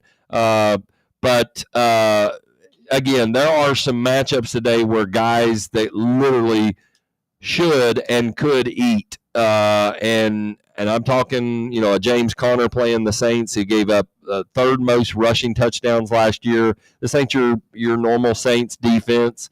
So Derrick Henry has gotten against his last 5 games against Buffalo, has gotten a touchdown and averaged about 85 yards. I think he blindfolded. He'll get you a touchdown tonight, more than likely. So let's get that halftime of the second hour break in. You are listening to Neutral Zone right here, presented by Fleet Tire. We will, when we come back, though, I'm going to drop this banger of a parlay, and it's got some crazy odds. I'm excited about it. I'm going to post it. I'll drop the ticket. on my X account, just so you see I'm playing it. I'm not giving you anything that I'm, just blowing smoke here. Drew's going to probably drop a couple $100 on it. And no, Drew's like, "Of your money? Yeah, sure." Hey, come on back, though. More Neutral Zone right here on Fan Run Radio. Citizens National Bank. We specialize in relationship banking. From your first car to your first home, a growing family, or a thriving business, C&B is here for you. If you're a customer, we thank you for placing your trust in us. If you're not already, we welcome you to become one today. Find out more at cnbtn.com. Citizens National Bank. Banking never felt so good. Member FDIC. Ready to launch your career? Axle Logistics is a leading third-party logistics company where excellence is an energy. With an award-winning culture, Axle proves that positive outcomes come from a positive environment and a work hard, play hard mentality. At Axle, the drive for success is infectious. And with an uncapped commission structure, hard work isn't just noticed, it's rewarded. For those with big goals and even bigger dreams, Axle Logistics is the place to start your career.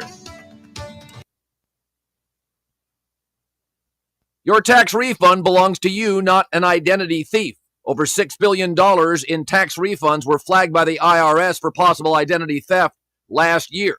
If you're in a bind this tax season, LifeLock can help. They monitor and alert you to identity threats you'd miss on your own, even if you're careful with your personal information.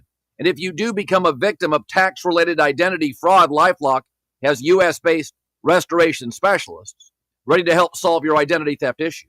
Plus, all LifeLock plans are backed by the $1 Million Protection Package, meaning LifeLock will reimburse you up to the limits of your plan if you lose money due to identity theft. Let LifeLock help protect your financial info, so all you have to worry about is what you do with your tax refund. Go to LifeLock.com, save up to 25% off your first year. The promo code is HERD, promo code HERD, to save up to 25% off your first year. LifeLock.com. Identity theft protection starts here. Attention service members and veterans. Introducing the Griffin Law Firm, your trusted ally in military legal matters. From court martials to benefit claims, at Griffin Law, your mission is their mission. Here's VFL Marshall Griffin. As a veteran and retired military attorney, I've successfully defended lifelong benefits and helped preserve professional futures. So I know that when you hire a military justice lawyer, you maximize your chance to get relief. With my unique experience, I can advocate for you because there's no military matter that's too big or too small. Let us help you make these critical decisions that could affect the rest of your life. Remain silent. Request counsel. Call Griffin Law. For a free consultation, call 888-707-4282. That's 888-707-4282. Or just visit griffinlawdefense.com.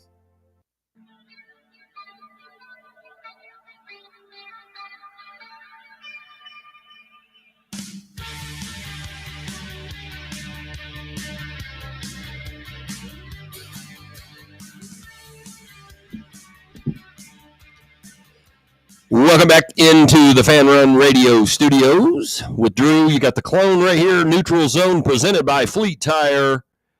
And if you want to jump in, if you've got, your big shout out, you want to give a shout out, who's your team, fantasy questions, Survivor League. I just looked, 142 entries in the Survival League, and it's actually 79% are on the Broncos. What's crazy though is, there's a ton of Commanders. Year two. Listen, I hope my boy Bo Nix doesn't have sophomore slump. And people are saying the same thing about Jaden Daniel. I think these guys are talents. I don't think what you saw last year was kind of fluke or anything like that. I think Denver, speaking of my Broncos, bringing Evan Ingram in was great for a young quarterback. Yeah. It's always different, too. RJ Harvey, yeah. In the flat. He was explosive last year per touch. I think it's always different, too, if like a rivalry, especially, when you think of Giants, Commanders. like if the Broncos, I feel like if they were playing like the Raiders, for example, I'd probably be like, oh, like, like that could certainly, anything can happen in those type of games. You know what I mean? But I don't know. It just feels like the Giants this year, and maybe Clooney, maybe like I'm talking a little crazy here. I feel like if there is a team that could sneak into a wild card spot with they have like a lot of underrated talent, and I think a lot of people are really underestimating Jackson Dart. Oh, listen, I think the report out there is that they have packages already. He may see some action. He may start week 2. I don't know that he will. I think they maybe they take it, slow. We'll see. With Russell there, Russ is going to try to cook. We'll see what he can do with Neighbors. Tyrone Tracy, who's very serviceable, can catch a lot of balls out of the backfield. The Giants are, again, they're probably going to finish, maybe they finish ahead of Dallas, but I would think that's a 2-team race in between, obviously, Washington and Philadelphia. And the rich get richer with Philadelphia. They go and sign another elite defensive tackle. Maybe this one won't spit on somebody. You saw it yesterday too in the college game. Well, come on. That was Florida. It was the Florida game. That's right. And it kept the drive alive. They already had a 15-yard penalty from I think it was a pass interference, and then they followed up with another 15-yard with the defense tackle spitting on one of the linemen. It's just, where's the awareness? You know what I mean? It might be just. I'm not going to say the Eagles are not a well-coached team, because they absolutely are. So that's just a one-off example. But not to go too back in college, but man, it's just you're up by 1. It's 40 seconds left in the game. You should just And they did the same thing, 5 years during COVID ball. They played against LSU, threw whoever the quarterback's shoe was across the field. And so it's just unbelievable. You got the feeling though you're going to see something like that today as well, though. There's going to be some type of shenanigans that goes down. I agree. I think so. So I know last year we broke down game by game and all that. We don't need to go through all of that. If there's a game that you have interest in, you want to call in and kind of pick our brains or give us your insight on it. I think the one though, like I said, I really believe that Giants-Washington game could be interesting. I think the Carolina and Jacksonville, what is Jacksonville going to look like with the new, Cohen and his whole offensive mind, and the Travis Hunter effect? Now you've got him, no Evan Ingram, but then you got Brenton Strange, who's kind of a up-and-comer. He's bigger than, taller, bigger, kind of a red zone, kind of a sleeper that a lot of people in the industry really go, hey, man, this guy could be really special. Tank Bigsby, I think will wound up being the guy. I think ETN will.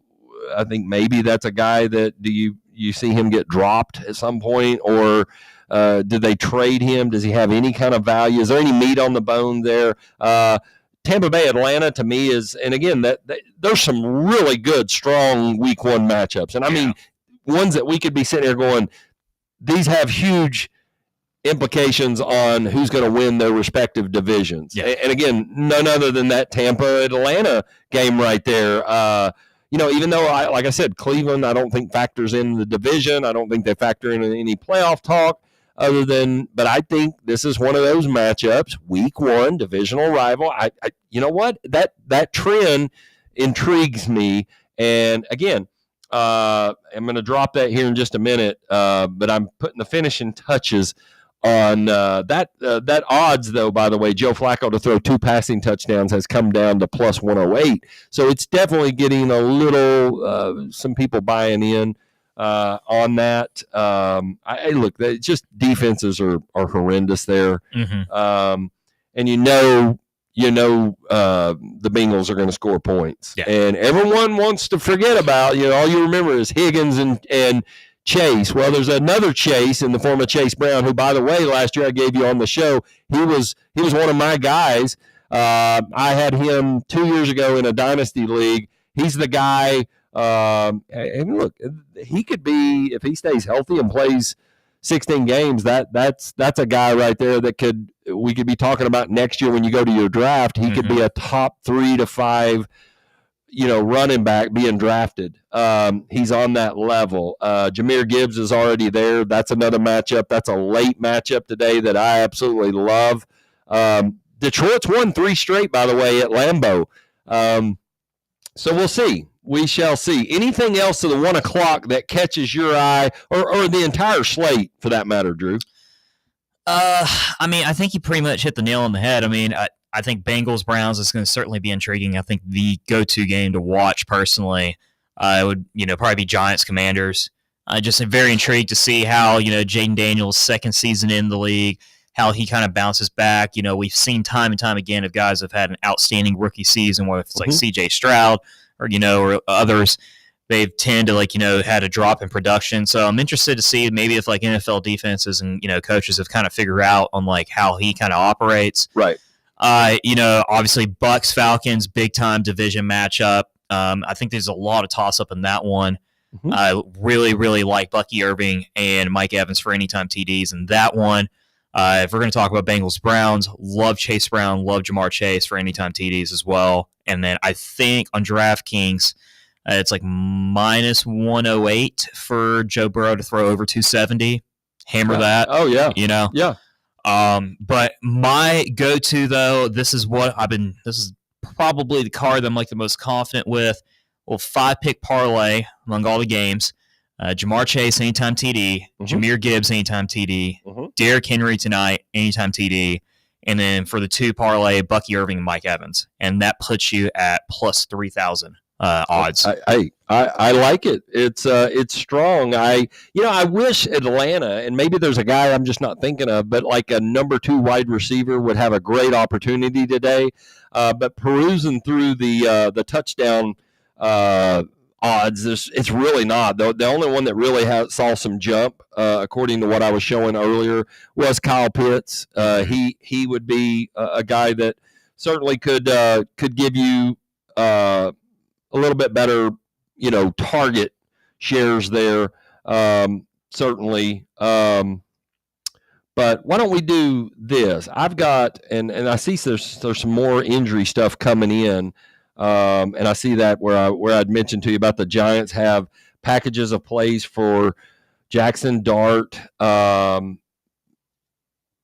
I tell you, man, that game has a chance to be scary close for the Commanders. What will Deebo Samuel bring? He looked like an offensive tackle when they signed him. He was, out of shape, clearly. Yeah. So we'll see. I just feel like there's, again, it's week 1. You always see underdogs, you see underdogs step up. So we shall see. We shall see. Are you going to go all out with a Travis Hunter anytime touchdown, get him a week 1 and he goes off? Let's do this. Let's take our final break. And then I'm going to come back. I'm going to drop it. I know I've been teasing you and dropping it. I'm going to drop it.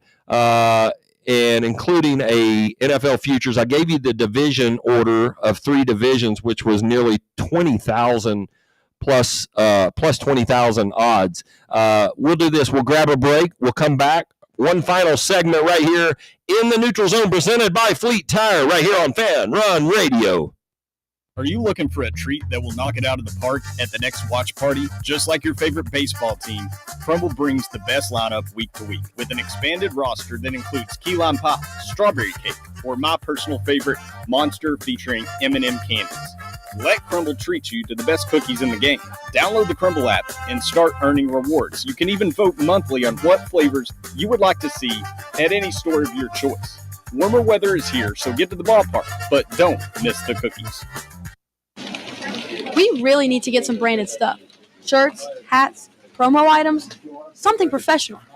We could just find a website and order a bunch of it ourselves. You could, but you're taking a big risk. You don't know the quality, the fit, the timeline. It's a roll of the dice. Yeah, I guess, but isn't that how everyone does it now? Not the ones who actually care about how their brand looks. Look, if we're putting our name on it, it needs to be done right. We need SM Athletics. SM Athletics? Yeah, they specialize in working with businesses like ours. Apparel, hats, promo gear, but real, customized stuff. They actually care if it turns out right. Probably a lot better than getting stuck with 100 t-shirts with crooked logos. Exactly. Plus, they'll walk you through everything. Sizing, colors, material, so it matches the image we're trying to build. Makes sense. What's the name again? SM Athletics. Trust me, if you want to look like a real company, not a flea market stand, this is the move. If you're serious about your brand, work with people who are serious about getting it right. SM Athletics. Yee-haw! I've been hooting and hollering ever since I started betting with the VIP Play app. VIP Play has more than 200 leagues, every bet type you can imagine, live betting and live hosts, all with 24/7 support from real live people when you need them. Start betting better with the VIP Play app today. Don't be a better, be a better with VIP Play today. Download VIP Play today or head to VIPPlayApp.com. Make sure you use the promo code FANRUN to take advantage of their welcome bonus and so they know that we sent you. Gambling problem? Call 1-800-88-99789. Must be 21 or older and located in Tennessee to bet. What's the difference between an ordinary EV and a Mercedes-Benz EV? The feeling. Electric is what gets you there. Mercedes-Benz is what moves you in ways no other automaker can. Feel the freedom of the superbly versatile 7-seater EQB. Revel in the inspired, customizable comfort of the EQE sedan. Sense the brilliant intelligence of the EQE SUV. Discover the boundless capability of the EQS SUV. And luxuriate in the flagship meets spaceship magnificence of the EQS sedan. Every Mercedes-Benz electric vehicle offers the very latest MBUX voice-activated AI software, as well as remote access to a whole host of functions via the Mercedes Me Connect app. The vehicle's electric, the feeling all Mercedes, the choice all yours. Test drive a Mercedes-Benz electric today at your local dealer or learn more at MBUSA.com/EQ.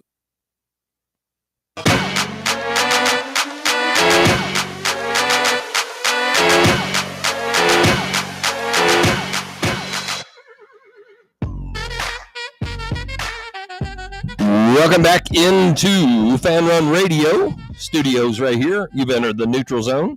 Presented by Fleet Tire. I love you bringing back the dirty, talk dirty, and the dirty birds. Yeah, you're more Atlanta than you're leading on. I mean, you know. Well, I mean, I grew up in Atlanta. Right. I don't like the Falcons at all, but ironically, I thought that was the "Talk Dirty to Me" by Poison bumper, not that "Talk Dirty to Me." So, yeah, would have been a much better version. That old Hairspray of the late '80s. Oh yeah, bands. You gotta love it.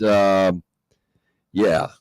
All right. So I'm changing a fantasy football roster player here. So bringing us back. So your big play give me that one again. That was plus 3,000. I want to make sure the people get that. I sort of teased that out there. That's pretty strong odds right there. Yeah, so I didn't do anything crazy either, like a $3 wager for pretty much like $100 return, but Jamar Chase, anytime TD, Jahmyr Gibbs, anytime TD, Derrick Henry, anytime TD. And I was kind of like iffing on whether picking Derrick Henry or Josh Allen, one or the other for an anytime touchdown. Right. But ultimately went with Henry just as a safe bet. And then the two pick for the same game parlay, Bucky Irving and Mike Evans. Mike Evans is going to falls out of bed and scores touchdowns. Well, the thing is, like, he's going to have to slow down eventually, but I don't and know 1,000 when. yards. It's just like, I mean, it's just, I know. Look, you wouldn't have to twist my arm to take either of them. I think they're both solid plays. I think Mike Evans always in Atlanta catches a touchdown. Yeah. I mean, I like it. I like it. You're not going to have to convince me. When I tell you this thing is like a complete banger of a parlay, I'm trying to trim 2 legs off of it so it's not a 10-legger. Mm-hmm. Like this thing is what we were trying to get, like a spider parlay here. You know, it's got so many legs here. Yeah. Like ZZ Top can't even sing about it. It's got, There's so much here, including 3 in the game you spoke highly of earlier, San Francisco and Seattle, and it's a play that didn't even involve Christian McCaffrey. Mm-hmm. So we'll go with here we go. All right, I'm going to throw it at you. And one of them it's kind of under the radar, but being a Zach Charbonnet owner in my Dynasty League, I watched him last year. Everybody goes, well, when Kenneth Walker III is playing, he does. No, here's a crazy stat that I'm going to throw at you. When he played, when they both suited up and played last year, do you realize in 8 of the possible 10 games that they were both suited up and playing, Zach Charbonnet had 8 receiving yards or more in 8 of those. So you're asking yourself, where is Clone going with this? Well, I'll tell you where I'm going with it. Here we go. I'm going with him to get 10 receiving yards in that matchup. They really like him. You know what? I'm going to be greedy. It's always one that kills me, but I'm going to go ahead with the 10th leg of the parlay. These are all through 4 o'clock. I know it, man. It's like, why do you put so much on that? But here we go. Final odds. This is 10 leg without, and I'll post this on the X. The odds, final odds of 25,691. Are you ready for it? I'm here for it. You are here for it. Inject this into your veins. Chase Brown, anytime touchdown. Joe Flacco, 2 passing touchdowns or more. Kenneth Walker III, anytime touchdown. Zach Charbonnet, 10-plus receiving yards. George Kittle, who is one of my best bets today. I think he goes over 4.5 receptions. I think he eats in the middle of that field. 50 receiving yards. Chuba Hubbard, anytime touchdown. James Conner, anytime touchdown. Drake London, 70 receiving yards or more. Jonathan Taylor, anytime touchdown. Jahmyr Gibbs, anytime touchdown. Odds, 25,691. It's not bad. I mean, if there's going to be a crazy one that pulls off, I mean, that. If you put 25, say you got $25 budget, I haven't even put the 50% odds boost on it yet. Let's see what that does. That moves it to 38,154 if I play it with that. I don't typically like to use my odds boost on a 10-legger. I don't play 10-leggers, but this is insane. That is insane. 10 legs pays out $2,539. So there's your play again. That is a crazy play at that. Say you got $50 sitting there from yesterday's winnings. That's $12,500 that you make back. Okay. Or you blew a bunch of money on the lottery last night. I mean, we're talking about being responsible here, Of course. That's why you pick 10-leg parlays and you hope to feed families. Chase Brown, anytime touchdown. Joe Flacco, 2+ passing touchdowns. Kenneth Walker III, anytime touchdown. Zach Charbonnet, 10+ yards receiving. Go into the alternate receiving yards. George Kittle, 50 yards receiving. Chuba Hubbard, anytime touchdown. James Conner, anytime touchdown. Drake London, 70 receiving yards or more. Jonathan Taylor, anytime touchdown. Jahmyr Gibbs, anytime touchdown. Again, a whopping 25,396 odds. It's tempting. I'm locking it in right now. You didn't think I was going to play it, but I am. I mean, I may only put 10 on it, but I'm going to play it. What else you like? Like I said, I just gave you a chance there. You'll maybe pay for that next vacation. Go ahead and get all your Christmas shopping done when that thing hits. There was one that I saw on the Bills game where DraftKings has Josh Allen 40-plus rushing yards at plus 124. Now, he averaged just a smidge of 32.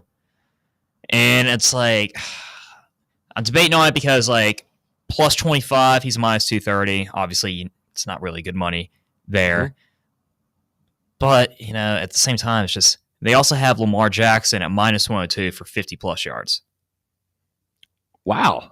That's a good find. I got a feeling he's going to be more mobile with his legs. And, like, I mean, they're going to stack the box against Henry. Like, Henry's going to be ideal for, like the goal line situations, like getting in there. Right. And they have him plus 117 for 90-plus yards. But Lamar Jackson, 50-plus yards for rushing, I feel like that might be a good one. No, I like it. I like it. I like where you're going with it. It's risque. It is risky. Risky. Yeah. Anyways, I'm going to post that on X here, just setting a few lineups here. When you're in multiple leagues and you're in a survivor league and you're just kind of going back through. Oh, and you got people texting you and asking you like, "Hey, what survivor pick?" I literally had a guy just now texting me saying, "Hey, I heard your co-host asking or mentioning the Texans and." I personally, that's a risky play for Survivor just because the Rams are at home and you never know. It would be a very slight lean to the Rams to win, but I could see Texans beating them. Yeah. So I just I